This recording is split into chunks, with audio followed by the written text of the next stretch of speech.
दर्शकों को बता दीजिए कि जेनेरिक दवाइयाँ और जो ब्रांडेड दवाइयाँ उनमें क्या अंतर होता है। ये लोग जान नहीं पाते थे कि दवाइयाँ वही है, लेकिन डॉक्टर या और कंपनी लोग जो है उसको एक नाम दे देते थे, जो 42,000 की दवाई 4,000 4,000। दिक्कतें क्या क्या आती हैं ये एक जन औषधि केंद्र खोलने में? 99% दवाइयाँ जो है इंडिया में सिर्फ और सिर्फ जेनरिक दवाइयाँ होती लोग कतराते थे जी। जन औषधि केंद्र से दवाइयाँ लेने के लिए।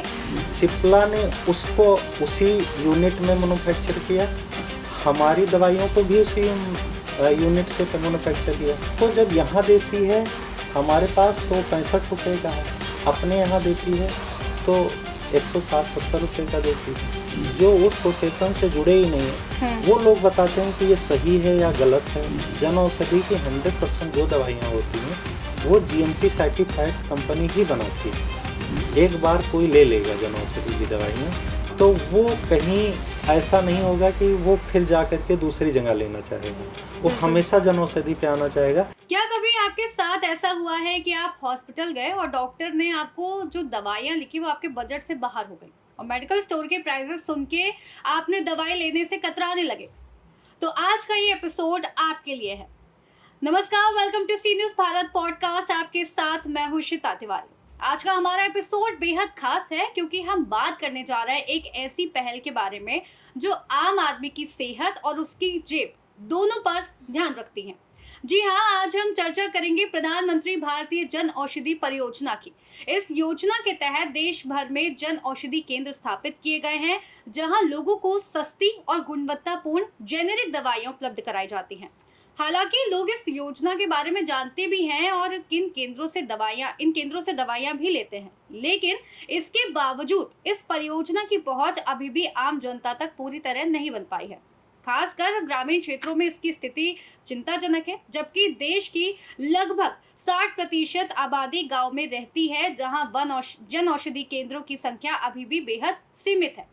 इसीलिए आज के इस खास एपिसोड में हम आपको मिलवाने जा रहे हैं एक ऐसे जन औषधि केंद्र संचालक से जिनके लिए ये केवल एक व्यवसाय नहीं बल्कि एक मजबूत सामाजिक संकल्प है। इन्होंने एक छोटे से जन औषधि केंद्र से अपनी शुरुआत की थी और आज वो सफलतापूर्वक कई जन औषधि केंद्रों का संचालन कर रहे हैं। इनका अनुभव, इनकी सोच और इनका समर्पण इस योजना की असली तस्वीर है जो कि आज हमारे सामने रखी जाएगी। तो चलिए शुरू करते हैं आज का ये शानदार और जरूरी पॉडकास्ट प्रधानमंत्री जन औषधि केंद्र के संचालक सुमित उपाध्याय के साथ। सुमित जी, बहुत बहुत स्वागत है आज के हमारे इस पॉडकास्ट में। सबसे पहले तो आप हमें अपने बारे में थोड़ा बताइए। मैं सुमित उपाध्याय। मैंने पहली बार मैं गोंडा का रहने वाला था, अब मैं लखनऊ में रहता हूँ जी। गांव से निकल करके मैं जो है लखनऊ आया और उसके पहले मैंने फार्मेसी की NIT कॉलेज नोएडा से। जी। उसके बाद मैं यहाँ फिर जॉब किया। जॉब करने के बाद जो है मुझे जन औषधि केंद्र के बारे में जब पता चला, प्रधानमंत्री भारतीय जन औषधि केंद्र सेवा, समर्पण और लोगों को स्वास्थ्य से प्रति हम पहले से ही सजग थे, तो उसको देखते हुए मुझे ये लगा कि मुझे इसका हिस्सा होना चाहिए। जी। फिर मेरे समझ में ये आया कि जन औषधि के हिस्सेदार बनूं, तो मैंने पहली बार जन औषधि अलीगंज में जन औषधि केंद्र डंडैया मार्केट में खोला और फर्स्ट जन औषधि केंद्र वहाँ से उसका संचालन किया। तब जन औषधि के बारे में लोगों को पता नहीं था। शुरुआत हमारी 2019 में हुई थी। जी। तो लोग दवाइयाँ लेते थे, कुछ देर बाद वापस फिर ले आते थे कि मुझे ये दवाइयाँ ठीक नहीं लग रही। फिर क्या हुआ कि मैं उस पे भी हार नहीं माना, लगातार मैं कोशिश करता रहा। आज हमारे पास कई जन औषधि और कई ज़िले में, जी। उत्तर प्रदेश के कई ज़िलों में है और ग्रामीण क्षेत्र से लेकर के शहरी क्षेत्र तक कई जगह पे हम काम कर रहे हैं। हमारी सारी टीम जो है मिल करके जन औषधि के संचालन में बहुत बड़ा योगदान और समर्पण दे रही है, क्योंकि इसमें सेवा भाव है और रोजगार भी है और लोगों की सेवा करके हमें भी बहुत संतुष्टि मिलती है और साथ में एक इनकम का जरिया भी है। जी। तो बहुत अच्छा लगता है इसमें काम करके। और जन औषधि के बारे में हम लोगों को बहुत तरीके से जागरूक करने की कोशिश की है। कोरोना काल में सबसे ज़्यादा हुँ, प्रॉब्लम मेडिसिन की हुई थी। जी। फिर जब लोगों को दवाइयाँ नहीं मिलने लगी, हुँ, तो कोरोना काल में जब हम सब उस पे मेहनत किए और उनको वो दवाइयाँ प्रोवाइड किए, एक बार वो दवाइयाँ लिए, हुँ, फिर उनका जो भी डर था वो ख़त्म हुआ कि ये ऐसा तो नहीं, इसकी क्वालिटी अच्छी नहीं है हुँ, या इसकी शुद्धता नहीं है। फिर मैंने उनको बताया कि ये जीएमपी सर्टिफ़ाइड और डब्ल्यूएचओ से सर्टिफ़ाइड मेडिसिन्स यहाँ पे मिलती हैं। लोगों ने लेना शुरू किया और फ़ायदा होना शुरू किया। फिर उसमें डॉक्टर्स और हेल्थ प्रोफेशनल्स से रिलेटेड सभी फार्मासिस्ट लोग हुँ, सभी इंटरेस्टेड होने लगे। फिर जी, ये एक आज के समय में 2000 से ऊपर स्टोर हमारे 20,000 के ऊपर स्टोर हमारे ऑल ओवर इंडिया में सबसे बड़े नेटवर्क के रूप में जनऔषधि स्थापित हो चुकी है। जी, आपका बिल्कुल। बहुत-बहुत धन्यवाद, आपने यहाँ इनवाइट किया मुझे। जी ये हमारा भी सौभाग्य है कि आज जन औषधि केंद्र के बारे में जिन लोगों को नहीं जानकारी है, उन तक ये पॉडकास्ट पहुँचेगा और उनको भी पता चलेगा इसके बारे में कि जन औषधि केंद्र में जो दवाइयाँ मिलती हैं, वो उतनी ही इफ़ेक्टिव होती हैं। इस बारे में क्योंकि आपने भी ज़िक्र किया कि लोग कतराते थे, जी, जन जी। औषधि केंद्र से दवाइयाँ लेने के लिए, तो क्या रीज़न है इसका? क्योंकि जन औषधि केंद्र में यूजुअली जेनेरिक दवाइयाँ मिलती हैं। अब आप ये भी हमारे दर्शकों को बता दीजिए कि जेनेरिक दवाइयाँ और जो ब्रांडेड दवाइयाँ उनमें क्या अंतर होता है? क्या सिमिलैरिटीज़ हैं? और इनका जो इफ़ेक्टिवनेस है, वो कैसा है? पहली बात तो मैं आपको बहुत-बहुत धन्यवाद देता हूँ कि आप ऐसे मुद्दे को उठाएँ।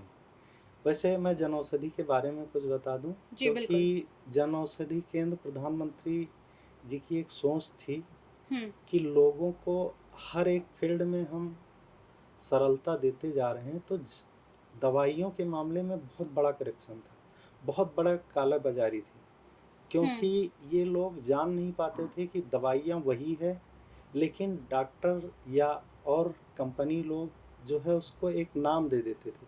जैसे पैरासिटामॉल है, तो पैरासिटामॉल ऑल ओवर इंडिया में करीबन 2000-3000 से ऊपर नामों से, जैसे डोलो, जी। क्रोसिन या ऐसे नामों से जाने जाते हैं। हुँ, लेकिन वो दवाइयों का नाम केवल एक होता है, पैरासिटामॉल। वो पैरासिटामॉल की गोली करीबन मान के चलिए 50 पैसे से ₹1 के बीच में आती है। बिल्कुल। लेकिन उसका जो दाम लगाते हैं लोग मार्केट में, वो ₹2, ₹3, ₹4, अलग-अलग कंपनियाँ जो है उसका अलग-अलग नाम से जब बेचती हैं तो बहुत ज़्यादा नाम मतलब लेती हैं पैसे। जी, तो बिल्कुल। प्रधानमंत्री जी ने इस चीज़ को एक बड़े मुहिम के साथ हुँ, छेड़ा और उनका मैं धन्यवाद देना चाहता हूँ कि इसमें जो कालाबाज़ारी थी, उसको कहीं न कहीं ख़त्म करने की कोशिश की है। लोग आज जानना शुरू किए, पहले वो सब 1% छूट नहीं देते थे दवाइयों पे, हुँ, अब लोग बड़ी-बड़ी कंपनियाँ भी अपने सभी मेडिसिन्स पे अच्छी खासी भारी मात्रा में छूट देना शुरू की।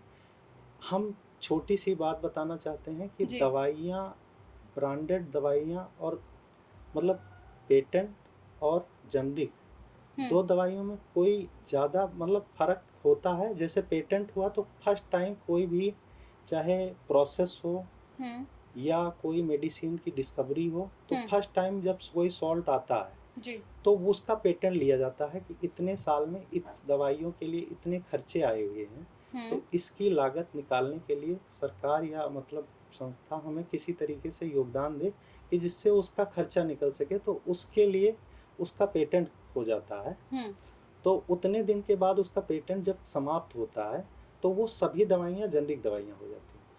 तो इस तरीके से आप जानिए कि 99% दवाइयाँ जो है इंडिया में सिर्फ़ और सिर्फ़ जेनरिक दवाइयाँ होती हैं, जिस पे एक लेबल लगा देते हैं ब्रांड का और मतलब किसी उसी एक का स्पेसिफिक मैन्युफैक्चरर से अगर वही दवाई आती हाँ, है, तो वो ब्रांडेड दवाई हो जाती तो है। वो जब नाम उस पे लगा दिए, हुँ, तो वो ब्रांड कहलाया। जैसे ऐसे मान लीजिए कि एक नल से पानी निकलता है जी। और वही पानी का बोतल मतलब बोतल में भर दिया जाए, वही हुँ, पैकेट में भर दिया जाए, उसी तरीके से कई चीज़ों में कर बिल्कुल। दिया जाए और फिर उसमें लेबल लगा दिया जाए हुँ, कि ये इस कंपनी की है, ये इस कंपनी का वाटर है और तरह-तरह के वाटर पे उसमें जो एमआरपी है, हुँ, वो चूँकि एमआरपी डिसाइड होता है उसमें लोगों पे जो मतलब लोगों तक पहुंचाने में जो भी कास्ट आता है, तो उसी तरीके से दवा को भी एक चैनल के माध्यम से पहुंचाया जाता है।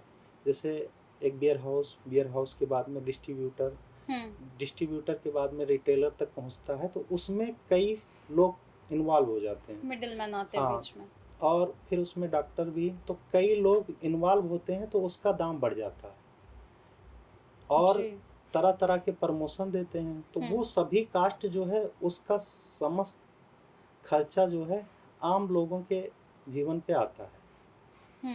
बिल्कुल। तो होता है वही, दवा वही होती है, लेकिन क्या होता है कि वो खर्चा उसमें इंक्लूड हो जाता है, और इंक्लूड हो जाता है तो वो उस दवा का दाम जो है काफ़ी बड़े मात्रा में प्रस्तुत करते हैं लोगों के सामने, और फिर जो है लोगों के आम जीवन के जेब पे जो है उसका खर्च का इफेक्ट बहुत पड़ता ज़्यादा पड़ है, जाता है। जी। ज़्यादा पड़ता है। बिल्कुल। ऐसे समझिए कि हुँ, वो पानी, जैसे मान लीजिए किसी गाय के दूध है, हुँ, एक ही गाय के दूध 2 पैकेट में भरा जाए, हुँ, एक का दाम जो है 5 रुपये कर दिया जाए, एक का दाम 100 रुपये कर दिया जाए, और ये बताया जाए कि ये इस गाय का दूध है, हुँ, मतलब ये इस गाय का दूध है लेकिन इस पैकेट में रखा गया है, और वही दूध कह दिया जाए इसमें रखा गया है, तो बस वही अंतर होता है, बाकी कोई अंतर नहीं होता है।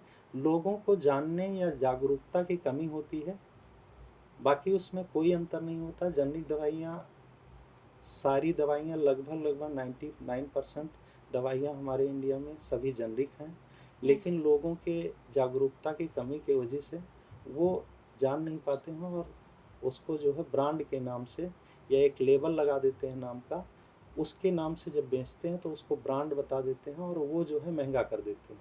जी। चलिए ये बात तो हो गई जेनेरिक और ब्रांडेड दवाइयों की। अब हम आते हैं, आपने एक बहुत अच्छे से एक प्रोसेस एक्सप्लेन किया है कि दवाइयाँ जो मेडिकल स्टोर पे आती हैं वो महँगी क्यों हो जाती हैं।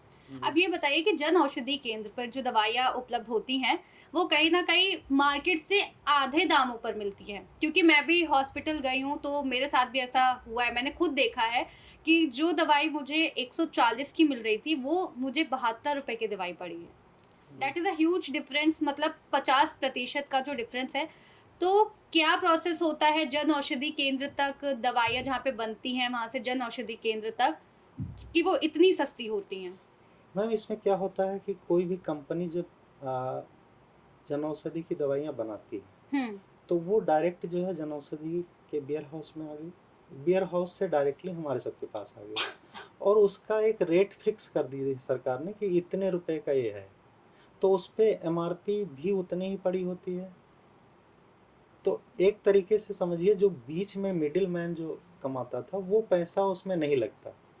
अब ये समझिए कि हमारे में जो रिस्पायरेटरी सिस्टम की जितनी भी हुँ, मेडिसिन्स हैं, हुँ, जैसे आपने नाम सुना होगा पोराकार्ट का, तो ये सिप्ला बनाती है। सिप्ला ही हमारे में भी जितनी भी दवाइयाँ हैं उनकी मैक्सिमम रिस्पायरेटरी की दवाइयाँ सिप्ला ही बनाती है।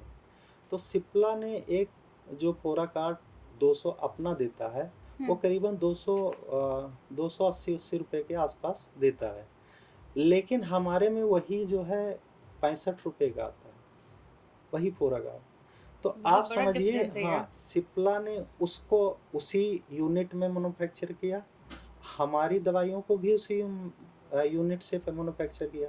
हुँ, उसको जब यहाँ देती है हमारे पास तो 65 रुपए का है, अपने यहाँ देती है तो 160-70 रुपए का देती है।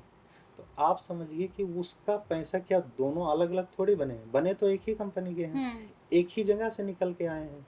जी, अंतर तो है नहीं, लेकिन फिर भी उसके एमआरपी में अंतर इसीलिए होता है क्योंकि उसको प्रमोट करने के लिए उसका खर्चा लगता है। उसको कई प्रोसेस से गुजरना पड़ता है। हर जगह पे कम से कम 20% उसको देना पड़ता है मार्जिन। हुँ, कुछ प्रमोशन के लिए डॉक्टर को भी मार्जिन शुरुआत में देना पड़ता है कि इसके नाम से इसको बेचिए। बिल्कुल। हमारे पे दवा के नाम से आता है। हुँ। मेरा सवाल यही था आपसे कि फिर डॉक्टर जो प्रिस्क्राइब करते हैं मेडिसिन, वो यूजुअली मेडिकल स्टोर की ही होती हैं, चाहे वो गवर्नमेंट हॉस्पिटल हो, चाहे हम प्राइवेट हॉस्पिटल्स की बात कर लें। क्योंकि मैं भी जब गवर्नमेंट हॉस्पिटल में गई हूँ, तो वहाँ पे कई बार ऐसा हुआ है कि वो वाली जो दवाइयाँ हैं, वो मेडिकल स्टोर से उन्होंने प्रिस्क्राइब करी है, और कई बार तो स्पेसिफिक मेडिकल स्टोर बताते हैं कि इस मेडिकल स्टोर से ही दवाई लेनी है आपको। हाँ, मैं यही बताना चाहता हूँ कि जब शुरुआत में हम सब जनौषधि भी खोले थे, जी। तो लोग यही बताते कि नहीं, जो पर्चे पे हमने लिखा था वही दवा लेके आइए। हुँ, लेकिन आज के समय में जो हमारा शहरी क्षेत्र है, हुँ, यहाँ पे लोग जो है थोड़ा समझदार भी हैं। हुँ, ये सब खुद देखने और खुद समझदारी कि भाई ये दवा यही है। इस दवा की मैन्युफैक्चरिंग भी इसी कंपनी ने किया है। तो दोनों कंपनियाँ जब एक सेम हैं, तो इसका कॉस्ट क्यों बढ़ जा रहा है? हुँ, बिल्कुल। फिर लोगों ने हमारा सबका सहयोग देना शुरू किया। हुँ, अब लोगों ने खुद जो है जागरूक होने लगे, जैसे आपने अभी बताया कि हम जाकर के जनौषधि पे लेना शुरू किया। तो हाँ, लोगों में जागरूकता की कमी थी, जब जनौषधि पे आना शुरू किए और उनको ₹10 की वही दवा मिली और बाहर वही ₹100 की मिली, तो हमारे यहाँ लोग जो है प्रेफ़र करना शुरू कर दिए। फिर उसका रिज़ल्ट देखना शुरू कर दिए, क्योंकि जो दवाइयों की शुद्धता होती है, वो जिस लैब से बनती है, वो उसकी मापदंड देख कर के जो बनाया जाता है, उससे निर्भर करती है। लेकिन बिल्कुल। यहाँ जो जो उस प्रोफ़ेशन से जुड़े ही नहीं हैं, हुँ, वो लोग बताते हैं कि ये सही है या गलत है। बिल्कुल। जैसे हम एक छोटी-सी बात कहना चाहते हैं कि जैसे जी। डॉक्टर हुआ, तो हुँ, डॉक्टर उस इंडस्ट्री में नहीं जाता। जैसे हम सब क्या है, हम मैन्युफैक्चरिंग में भी काम किए हैं, हुँ, तो हमने वहाँ पे भी देखा है। हमने क्यूएस, क्यूसी में भी काम किया है, हुँ, तो जब वहाँ पे जो हमने उसकी शुद्धता थी, उसको देखा, उसकी गुणवत्ता देखी है, तो हम बता सकते हैं ना कि ये कैसी है। लेकिन वहाँ पे दूसरा लोग, मिडलमैन लोग जो है बता देते हैं कि इसकी ये नहीं ठीक है, ये ऐसा नहीं है। एक्चुअली उसको अगर देखना है तो जो दवा जीएमपी सर्टिफ़ाइड हो, जीएमपी सर्टिफाइड। हाँ, ठीक। और डब्ल्यूएचओ से सर्टिफ़ाइड लैब में जो हुँ, मैन्युफैक्चरिंग होती है, वो आपकी दवा शुद्ध होगी। और हमारे जनऔषधि की 100% जो दवाइयाँ होती हैं, वो जीएमपी सर्टिफ़ाइड कंपनी ही बनाती है। तो हमारी दवाइयाँ जब शुद्ध होती हैं, उसको जब आदमी ले जाता है, खाता है, तो उसको काफ़ी जो है रिलीफ मिलता है, रिलीफ़ बिल्कुल। मिलता है। अब तो डॉक्टर भी सपोर्ट करना शुरू कर दिए, क्योंकि जब कंज़्यूमर बताता है कि मुझे लिखिएगा, तो जनऔषधि की दवाइयाँ लिखिएगा। तो अब उनको भी सारे लोग, डॉक्टर भी लिखने, उनको ज़बरदस्ती लिखना पड़ रहा है। जी, तो इस वजह से हमारे यहाँ दवाइयाँ सस्ती भी होती हैं और वो गुणवत्ता पूर्ण होती हैं। तो इस वजह से मैम हमारे यहाँ दवाइयाँ सेल जो है, अब जितने मतलब शहरी क्षेत्र हैं, हुँ, वहाँ लोग खुद जाकर के जनऔषधि पे लेना दवाइयाँ शुरू कर दिए हैं। बिल्कुल। और यही चीज़ ग्रामीण एरिया में अभी जागरूकता की कमी है, लेकिन सरकार अपनी तरफ से प्रयास कर रही है। वो जैसे जितने भी मेडिकल कॉलेज हैं या सरकारी हॉस्पिटल हैं, हुँ, उसमें डॉक्टरों को एडवाइस कर रही है कि आप केवल जनऔषधि की दवाइयाँ प्रेफ़र करिए। तो वो भी धीरे-धीरे कोशिश कर रहे हैं, तो मैम थोड़ा-थोड़ा लोग जागरूक हो रहे हैं। हुँ, लेकिन ये एक बहुत बड़ा, बहुत पुराना नेटवर्क था दवाइयों जी, के, तो अब थोड़ा टाइम लगेगा, लेकिन आने वाले समय में जनऔषधि बहुत अच्छी चलने वाली चीज़ है बिल्कुल। और ये योजना का लाभ हर एक आदमी पाता है। देखिए, चलिए ये तो बात हो गई कि जनऔषधि केंद्र की बात कर ली, क्योंकि कहीं न कहीं अगर हम लोग लेने जाते हैं तो हम फ़ॉर्मूला भी चेक कर लेते हैं। अगर जी, फ़ॉर्मूला सेम होता है या उसके अल्टरनेटिव मिलते हैं तो हम ले लेते हैं दवाइयाँ। बट मेरा एक सवाल ये था आपसे कि रिसेंटली मैं हॉस्पिटल विज़िट करके आई हूँ, तो वहाँ पे कुछ दवाइयाँ ऐसे बताते हैं कि ये आपको मेडिकल स्टोर से ही लेनी पड़ेगी। ये जनऔषधि केंद्र पे भी उपलब्ध नहीं होती हैं। तो क्या सारी दवाइयाँ मिल जाती हैं जनऔषधि केंद्र पे, या फिर कहीं जी। कुछ छुपी हुई बात है या कुछ और? नहीं, मैम अब क्या हुआ कि सरकार काफ़ी कोशिश कर रही है, लगभग-लगभग हर एक, अब शुरुआत जब हुई थी तो इसमें 100 डेढ़ 100 दवाइयों से शुरुआत हुई थी हुँ, जनऔषधि की। आज हमारे जनऔषधि में 3000 टाइप की दवाइयाँ हैं।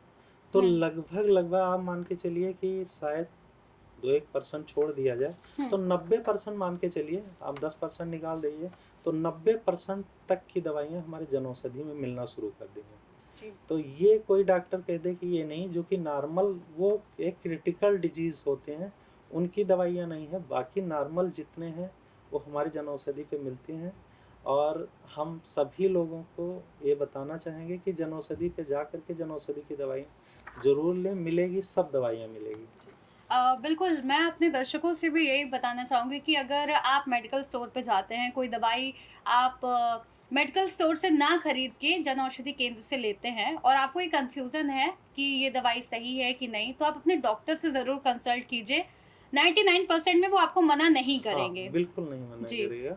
और एक बात आपने और कही कि जैसे अगर कोई गाँव का है, बहुत ज़्यादा जी, पढ़ा-लिखा नहीं है, उसको दवाई की इतनी नॉलेज नहीं है, वो दवाइयाँ लेता है तो उसको कन्फ्यूज़न हो जाता है या दिमाग में ये रहता है कि ये सस्ती दवाई है तो काम नहीं करेगी, महँगी दवाई काम करेगी।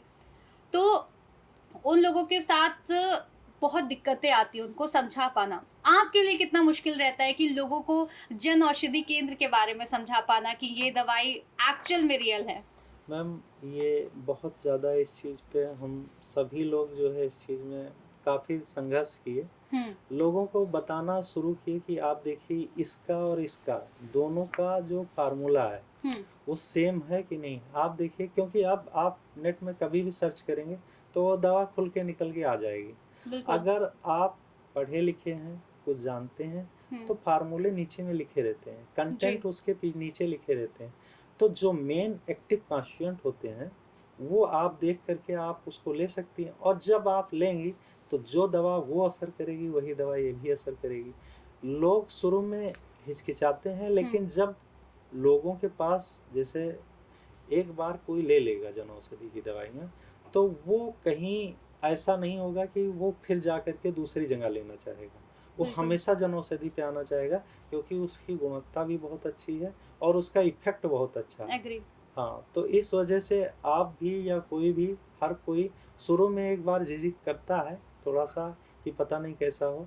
तो इसमें हम सिर्फ़ आपके माध्यम से सभी डॉक्टर को या हेल्थ प्रोफ़ेशनल्स जितने भी लोग जुड़े हुए हैं या जानते हैं, हम उनसे सभी से निवेदन करना चाहेंगे कि एक बार जनऔषधि की दवाइयाँ आप ले कर के देखिए, आपको बहुत अच्छा रिज़ल्ट मिलेगा और वो वही दवाइयाँ होती हैं, ये बिल्कुल शुद्ध होती है, इसकी गारंटी सरकार भी लेती है कि ये गुणवत्तापूर्ण होती है और क्यों? क्योंकि ये जीएमपी सर्टिफ़ाइड और डब्ल्यूएचओ सर्टिफ़ाइड लैब में ही निर्मित होती हैं। इस चीज़ के लिए तो मैं खुद रिकमेंड करूँगी कि जन औषधि की दवाई एक्चुअल में काम करती है क्योंकि मैंने भी ली हुई हैं, तो मुझे भी काफ़ी उसका सही रिज़ल्ट मिला और कुछ बिल्कुल। दवाइयाँ ऐसी होती हैं कि दोबारा लेने की ज़रूरत ही नहीं पड़ती आपको, एक बार में ही उसके इफ़ेक्ट दिख जाते हैं। तो जी, जी। जन औषधि केंद्र में जाइए ज़रूर और दवाइयाँ लीजिए, पैसे भी बचाइए। लेकिन ये बताइए कि आप एक जन औषधि केंद्र के संचालक हैं, हुँ। शुरू कैसे कर सकते हैं जन औषधि केंद्र? मैम इसमें देखिए आप अब तो गवर्नमेंट इस चीज़ पे काफ़ी फ़ोकस कर रही है कि किस हुँ, तरीके से मतलब खुलना चाहिए जनऔषधि। तो जनऔषधि ऑलरेडी साइट पे इसके दिए हुए हैं कि आप जा कर के ऑनलाइन आवेदन करिए। हुँ, आप ऑनलाइन आवेदन करेंगे, उनकी क्राइटेरिया कुछ होती है कि आप फार्मासिस्ट और इतने की मतलब इतना एरिया की हाँ, क्वालिफ़िकेशन हो क्वालिफ़िकेशन होना चाहिए। हाँ, फिर जो है किसी दुकान का क्या एरिया होना चाहिए, वो अगर फुलफ़िल हो रहा, तो जनऔषधि अप्रूवल लेटर आपको मिल जाएगा। जी, फिर उसको आप जा कर के हुँ। किसी भी डीआई ऑफ़िस से लाइसेंस बनवा लीजिए, फिर आप आसानी से खोल सकते हैं जनऔषधि। अब ये उसमें बताइए कुछ नहीं जी, करना पड़ता लेकिन लोग थोड़ा डरते हैं। अब काफ़ी मात्रा में लोग जो है जुड़ भी रहे हैं, काफ़ी मात्रा में जनऔषधि खुल भी रही और लोगों को इससे काफ़ी बेनिफिट भी मिल रहा है। जी। दिक्कतें क्या-क्या आती हैं ये एक जन औषधि केंद्र खोलने में? क्योंकि देखा जाए एक बहुत ही मतलब ज़िम्मेदारी वाला काम इसको हम बोल सकते हैं कि आप जी, जी। दवाइयाँ लोगों को बाँट रहे हैं। एक गलत दवाई अगर किसी के पास चली जाती है, तो काफ़ी कुछ गलत भी हो हाँ, सकता है। तो ये रिस्पॉन्सिबिलिटी भरा काम है, तो क्या दिक्कतें आपने फेस करी? आप अपने एक्सपीरियंस से बताइए। देखिए मैम इसमें क्या होता है कि आप जब कोई जनऔषधि खोलने का मतलब मैं तो एक फार्मासिस्ट हूँ, जी। तो मतलब दवाइयों का जो मतलब जैसे बाय चांस क्या होता है कि दवाइयाँ कोई लेने आया, हुँ, तो डॉक्टर का जो पर्चा होता है, हुँ, वो कभी-कभी राइटिंग उनकी बड़ी अजीब-सी होती है, बहुत खींच बिल्कुल। के लिखते हैं, तो कभी-कभी समझ में नहीं आता लोगों हुँ, को। हुँ। तो आप उनसे बताइए कि आप डॉक्टर से जा कर के इसको साफ लिखवाइए, कि जिससे जो है, जो एरर आने की संभावना है, वो ना आए। जी। जब एरर नहीं आएगी तो आप शुद्ध और अच्छी दवाइयाँ आप दे पाओगे, जिस दवाइयों की ज़रूरत है उसको, हुँ, हुँ, हुँ। जो दवाइयाँ उन्होंने रिकमेंड किया है। तो ये लोग करते नहीं, कभी-कभी गलती से कोई दूसरी दवा दे दी, जिससे दिक्कत हो जाती है। तो हाँ, ये प्रॉब्लम्स कभी-कभी हो जाती है। और हम तो सभी फार्मासिस्ट लोगों से निवेदन करेंगे कि वो डायरेक्टली अपने सभी कस्टमर से कहें कि जाकर के डॉक्टर से दूसरी आप स्पष्ट और क्लियर इसका फ़ॉर्मूला लिखवा के लाएँ, जी, कि बिल्कुल। जिससे उसको लिखें तो आपको सही और शुद्ध दवा मिलेगी। और ये प्रॉब्लम सबके साथ आती है मैम, क्योंकि जैसे शुरू में क्या होता है कि दवाइयाँ ले लोग लेने जाते हैं तो वो खुद ही नहीं पढ़ पाते कि क्या लिखा हुआ है। बिल्कुल। इतना उनकी राइटिंग्स गड़बड़ होती है। लेकिन मैं चाहता हूँ कि सभी लोग इस चीज़ को अगर धीरे-धीरे करेंगे तो डॉक्टर भी इसमें सहयोग करेंगे और सभी को सही दवा मिलेगी और जब उसका रिज़ल्ट मिलेगा तो लोग लेंगे। जी, इन दवाइयों की सप्लाई में कोई दिक्कत आती है? हाँ, सप्लाई का बहुत बड़ा इश्यू है, जिसे क्या इश्यू आ जाता है? मैं मतलब आपके इस ब्रॉडकास्ट से जो है निवेदन भी करना चाहूँगा, क्योंकि हमारे यहाँ अभी केवल 4 ही डिस्ट्रीब्यूटर हैं यूपी में। हुँ, यूपी की आबादी इतनी बड़ी है बिल्कुल। और स्टोर भी संख्या मान के चलिए कि 10,000 से ऊपर है। तो हुँ, 10,000 के बीच में 400 मतलब 4 4 जो है डिस्ट्रीब्यूटर। डिस्ट्रीब्यूटर होना हाँ, एक बड़ी मतलब बहुत कम है। तो वो भी सही समय पे दवाइयों की सप्लाई नहीं कर पाते या दवाइयों की कमी हो जाती है। हुँ, तो इसके वजह से भी भाई एक बार जब दवा नहीं मिल पाती तो लोग जो कस्टमर होता है वो कटने लगता है। तो बिल्कुल। हम अनुग्रह करेंगे कि भाई जनौषधि केंद्र के और भी जो अगर डिस्ट्रीब्यूटर्स यूपी में बढ़ जाएँ, हुँ, 2 जिले पे 1 डिस्ट्रीब्यूटर हो जाए, तो हुँ। बहुत अच्छा जो है इसका रिज़ल्ट मिलेगा। उम्मीद है और कि ये परेशानी जो आपने बताई आपके अलावा और भी जो संचालक हैं, जो इसको ये चला रहे हैं, सभी उनकी इस भी चीज़ से सबकी झेल रहे हैं। हाँ, इसी परेशानी से जूझ रहे हैं, तो हो सकता है कि हाँ। सरकार तक ये पहुँचे और और दवाइयों की शॉर्टेज भी हो जाती है कभी-कभी, हाँ, क्योंकि सबसे मैन्युफैक्चरिंग जी। इमीडिएटली किसी दवा के अधिक मतलब अधिक कंज्यूमिंग होने लगा। हुँ, जैसे अभी समझ लीजिए कि लोग पैनिक होने लगे हुँ, कि पेट्रोल नहीं मिलेगा या गैस हाँ, नहीं मिलेगा, तो भीड़ लगा लिए। तो इसी तरीके से कभी-कभी कोई दवाइयाँ बहुत ज़्यादा तेज़ी मात्रा में जो है बिक जाता है, तो वहाँ पे भी जो है कमी आ जाती है। तो कमी हो जाती है तो जब दूसरे किसी मतलब मैन्युफैक्चरिंग को दिया जाता है तो उसमें मिनिमम 3 महीने का टाइम लगता है, मैन्युफैक्चरिंग हो हुँ, करके हमारे वेयरहाउस तक पहुँचने में। हुँ। तो ये प्रॉब्लम आती है, शॉर्टेज होता है दवाइयों का और प्रॉब्लम बनी रहती है। इसकी वजह से हम सबको सफ़र करना पड़ता है। जी, बिल्कुल। उम्मीद है कि इस पॉडकास्ट के बाद आपकी ये जो दिक्कतें आ रही हैं, उस पे कुछ काम हो और आपको उस तरीके से सफ़र ना करना पड़े। हुँ। इसके साथ ही ये भी बता दीजिए कि जन औषधि केंद्र के फ़ायदे क्या हैं चलाने के? जनऔषधि चलाने के आपको बहुत बहुत सारे फ़ायदे हैं। मान के चलिए देखिए एक तो आपका सेवा भाव, हुँ। सबसे बड़ा तो फ़ायदा ये है क्यों? क्योंकि एक ऐज तक सभी दवा ले सकते हैं। जैसे 50 साल या आप वर्किंग जब तक रहेंगे 40 साल, 50 साल, 60 साल, तब तक आप क्या करेंगे कि दवा आप आसानी से ले लेंगे। हुँ, वरना एक पर्चे में करीबन मैं अभी आपने मतलब मेरा एक कस्टमर था, जी। उनकी एज जो है 65 साल थी हुँ, और उन्होंने डॉक्टर मतलब एक डॉक्टर हैं, तो उन्होंने जो दवाइयाँ लिखी थी वो करीबन 42,000 रुपए का 3 महीने की उनकी दवा आई थी। हुँ, 42,000 रुपए की दवा आई थी तो वो ले नहीं पा रहे थे, उस दवा को खा नहीं रहे थे। जब वो मुझसे मिले तो हमने उनसे बताया कि जो दवाइयाँ आपकी 42,000 है, एक बार मेरे यहाँ लेकर के हुँ। देखिए। वही दवा 4,000 रुपए में हमारे यहाँ मिली, जो 42,000 रुपए 42,000 की दवाई 4,000 में। 4,000 रुपए में मिली। इतना बड़ा डिफ़रेंस है सारी दवाई उपलब्ध थी वहाँ पे? हाँ, हमारे यहाँ सारी दवाइयाँ उपलब्ध थी। अभी हुँ। परसों की बात है, जब उनको मैंने वो दिया तो वो चौंक गए एक बार, फिर उन्होंने मतलब उस दवा को अब प्रॉपर्ली यूज़ सुमित कर जी, रहे मैं हैं। खुद ये बात जान के चौंक चुकी हूँ क्योंकि मेरे तो दिमाग में भी अभी तक यही था कि अब आप 50% तक कम जी, रहता जी। है, 50, 60, 70 भी रह जाता है। जी, बट 42,000 की दवाई 4,000 में, जी। It's a very big statement. हाँ, तो उन वो खुद शॉक हो गए कि इतनी बड़ी और उनका लगभग मान के चलिए जो सैलरी थी, जी। मतलब सैलरी क्या उस समय रिटायरमेंट हो गया था, तो जो हाँ, हाँ। पेंशन पा रहे थे, वो उनका मान के चलिए कि 50 से 60% चूँकि दोनों लोग डायबिटिक के पेशेंट हैं, डायबिटिक और बीपी के। तो उनका ज़्यादा से ज़्यादा मात्रा में इसी में चला जाता था, तो और सारे काम उनके हो नहीं पाते थे।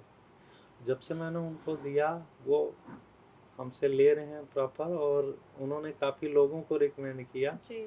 ऐसे-ऐसे बहुत सारे केसेस हमारे पास आते हैं न्यूरो के, सबसे ज़्यादा हुँ, न्यूरो के केसेस। तो मैम जी, ये मैं कहना चाहता हूँ कि लगभग आप कुछ वक़्त तक आप दवाइयाँ ले पाएँगे, क्योंकि हुँ, आज के समय महँगाई आप देख ही रही हैं, ज़्यादा है। तो दवाइयों के खर्चे में आप अपनी सैलरी का अगर आप 5% 10% है, वो आप दे दो, ठीक है, चल ठीक जाएगा। है, हाँ, लेकिन अगर इससे ऊपर आप जा रहे हैं, तो आपका कहीं न कहीं दैनिक बजट खत्म खराब हो जाएगा। मैं अभी भी बात सुन के शॉक हूँ। तो 42,000 की दवाई अब 4,000 जैसे में। इसमें छोटी-सी बात ले लीजिए, जैसे एक टेल्मिसर्टन का पत्ता आता है। Tell me certain. Telmisartan BP की दवा है। जी, वो हमारे यहाँ ₹12 का, ₹11 का आता है। और मार्केट में क्या प्राइस है उसका? उसका ₹98। अब आप समझिए कितना अंतर। इसे अट्ठा हाँ, ₹98 का है।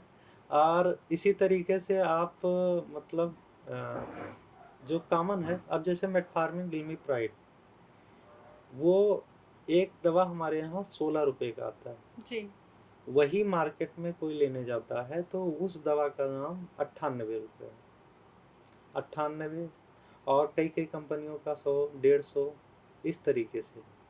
बहुत जेमर बड़ा के नाम, डिफरेंस है जीमर दवाइयों में। जीवो हाँ, मतलब कई नामों से आते हैं। अब आप जी, समझिए कि जब डॉक्टर लिखता है, हुँ, तो वो तो जाएगा उसी दवा के नाम से ढूँढने। बिल्कुल, लेकिन अगर जो जन औषधि से लेगा, तो उसको उस फ़ॉर्मूले से मतलब होना चाहिए। वो फ़ॉर्मूले से अगर एक बार ले लिया, तो उसके बाद में उसको फिर वो कहीं जाना नहीं चाहेगा। क्यों? क्योंकि उसको काफ़ी मात्रा में उसके पैसे करीबन ₹80 के आस-पास बचत हो जाएगी। बचत हो जाएगी, जी आप बिल्कुल। समझिए कि इसी तरीके से कितना बचत होता है। जैसे मान के चलिए कि हमारे में न्यूरो की सारी दवाइयाँ, अब हुँ, जैसे फ़ीनोबार्बिटॉन टैबलेट आता है, हमारे यहाँ आता है, ₹8-10 का पत्ता आता है। हाँ, और वो जो है, चूँकि वो जिनको मतलब अ, झटके आते हैं, हुँ, तो उसमें वो बहुत नेसेसरी होती है। हमारे यहाँ 1 महीने की दवा आप लेंगे, तो एक पत्ता आता है ₹18 के आस-पास। एक पूरा पत्ता। पूरा पत्ता, एस्टिमेट उसमें कितनी 3, 10 कितनी उसमें दवाइयाँ रहती हैं? 30 गोलियाँ होती हैं, 30 रोज़ाना, गोलियाँ। हाँ। अच्छा, और वही आप लेने जाएँगे मार्केट में, तो करीबन आपका 200 ₹250 का पत्ता मिलेगा। ये बताइए जब ये इतनी ज़रूरी और इफ़ेक्टिव परियोजना है, तो ये ग्रामीण क्षेत्रों में क्यों नहीं अभी तक अपनी जगह इतना बना पाई है? हाँ, क्योंकि सबसे ज़्यादा जो ग्रामीण क्षेत्र हैं, वहाँ पे लोग उतनी उनकी कमाई नहीं होती है। जी। उनके लिए ये सबसे ज़रूरी योजना है कि लोग बीमार हैं तो इतने कम पैसों में अपना इलाज करवा सकते हैं। वहाँ तक क्यों नहीं पहुँच पाई है? मेरी सोच यही थी कि एक बार मैं अपना समय की बात बता रहा हूँ, मैं जॉब कर रहा था। जी। तो जॉब कर रहा था, डॉक्टर साहब ने जो है, एक आदमी था, वो दवा लेने गया था। हुँ, तो उसको लिखा कि ये दवा आपको लेनी है। हुँ, ये दवा लेनी है, तो वो जो है, कहा साहब मुझे इतना पैसा है नहीं। वो गया तो उस केमिस्ट के यहाँ, बगल में ही केमिस्ट होते हैं डॉक्टर साहब के जी। यहाँ। तो उसके यहाँ गया, और वहाँ से आया, तो वो कहा 4000 समथिंग का उसका बिल बना। हुँ, 10 से 15 दिन की दवा थी, हुँ, ₹4000 का बिल आया। जो कि उसका कॉस्ट मुझे पता था, क्योंकि मैं कंपनी में था, तो हाँ, कितने का मैं डिस्ट्रीब्यूटर को देता था, मुझे पता था। हुँ, और वो डिस्ट्रीब्यूटर रिटेलर को कितने में देता था, ये भी मुझे पता था। बिल्कुल, और रिटेलर कितने में बेचता था, बेचता ये भी था। मुझे पता था। हुँ, तो जब वो उस दवा के मतलब कहा कि मैं सर इतने में नहीं ले सकता हूँ, तो डॉक्टर साहब ने कहा कि तो फिर इलाज क्यों करवाने आए हो आप?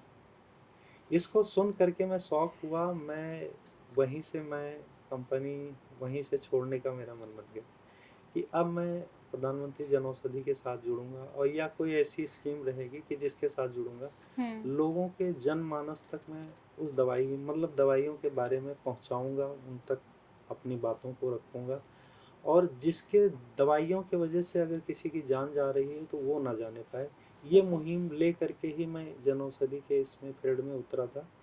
और मैं ग्रामीण एरिया में खोला, मुझे उतना रिज़ल्ट नहीं मिल पा रहा है, क्योंकि वहाँ के लोग थोड़ा-सा मतलब जागरूकता नहीं है, वहाँ का डॉक्टर भी सपोर्ट नहीं कर रहा है। जब मैं उसको दे देता हूँ 10 मिनट के बाद वो वापस कर देता है। तो धीरे-धीरे अभी समस्या है, लेकिन अब आने वाले टाइम में लोग थोड़ा-थोड़ा समझदार हो रहे हैं, लोग देख रहे हैं, लोग जान रहे हैं। जब हम जनऔषधि खोले थे तब बहुत कम मात्रा में थी। तो अब हम संघर्ष तो कर रहे हैं, लेकिन हमें लगता है कि किसी न किसी दिन हम कामयाब होंगे वहाँ तक। कितने सालों से आप चला रहे हैं जनऔषधि केंद्र? जनऔषधि में 8 साल हो गए करीबन चलाते हुए मुझे। एक काफ़ी लंबा समय आपने बिताया है जनऔषधि हाँ, केंद्र के साथ और उम्मीद हम भी यही कर रहे हैं कि ग्रामीण क्षेत्रों तक ये परियोजना पहुँचे क्योंकि इसका असर लोगों पे बहुत पड़ेगा। जी।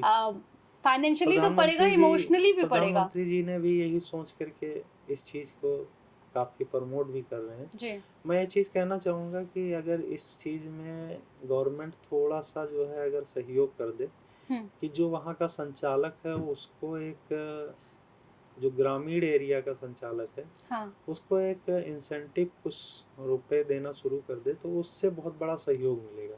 क्योंकि वो प्रचार कर सकेगा, या हुँ, तो सरकार को खुद करना चाहिए कि ये करीबन एक ज़िले में या ग्रामीण एरिया में हुँ, हुँ, कुछ अपने रिप्रेजेंटेटिव को उतारे, कि जिससे वो लोग को बता सके, सेमिनार हो या एक किसी छोटे-छोटे जो रंगमंच पे जो कार्यक्रम होते हैं, उनमें लोगों को बता सके, या आपके न्यूज़ चैनल्स के माध्यम से बता हुँ। सके कि हाँ, जनऔषधि क्या होती है, इसकी दवाइयाँ कैसी होती हैं।